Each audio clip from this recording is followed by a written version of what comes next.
जय श्री कृष्ण, जय श्री कृष्ण, जय श्री कृष्ण।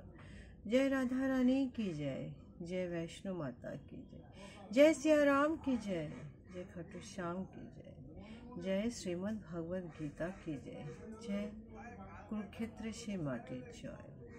आज एकादशी ঠাকুরের বিশেষ দিন। এটা আমি নিজের মতে মনে করি কি একাদশী মানে শ্রী রোজই ঠাকুরের দিন, কিন্তু একাদশীটা হচ্ছে বিশিষ্ট দিন, যেখানে ঠাকুরের নাম, জ্ঞান, ধ্যান সবই ঠাকুরের জন্য। আজ আমি শ্রীমদ্ ভগবদ গীতার पंचम अध्याय कर्मसन्न्यास योग श्लोक 18 पाठ करছি।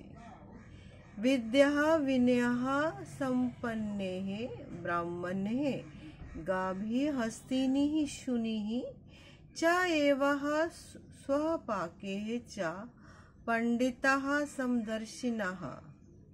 अनुवाद: ज्ञानवान पंडितरा विद्या विनय सम्पन्न ब्राह्मण, गाभी, हस्ती, कुकुर और चांडाल सकलेर प्रति समभाव राखे। श्लोक 19। इह एवः त्वयिजितः सर्गः येषां साम्यः स्थितः मनः निर्दोषं हि सम्यः ब्रह्म तदस्मात् ब्रह्माणि ते स्थितः। अनुवाद: যাদের মন সমভাব সমান ভাব অবস্থিত থাকে তারা ইহলোকে জন্ম ও মৃত্যুর সংসার জয় করেছেন। তারা ব্রহ্মের মতো নির্দোষ, তাই তারা ব্রহ্মের অবস্থিত হয়ে আছেন। অর্থাৎ তাৎপর্য হচ্ছে এই, শ্রীকৃষ্ণর ভক্ত।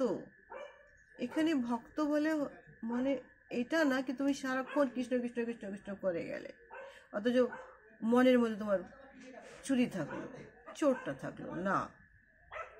কৃষ্ণকে সব কিছু সমর্পিত করতে হবে। ঠাকুর, আমার পাপ, আমার পুণ্য, আমার ভালো, আমার মন্দ সব যেন তোমার চরণে। আমি তোমার পায়ের একটি ধূলিকণা, অসংখ্য ধূলিকণার মধ্যে একটা ধূলিকণা।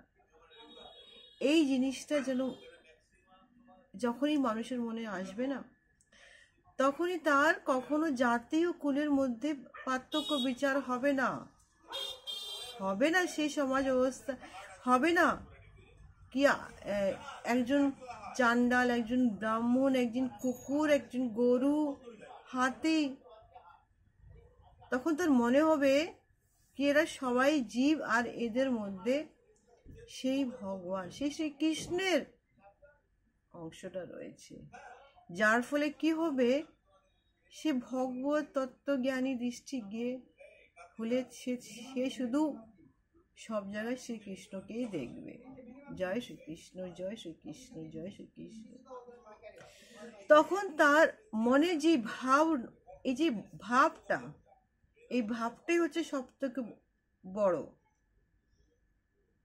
কৃষ্ণকে তুমি মুখে না, মন থেকে ডাকো,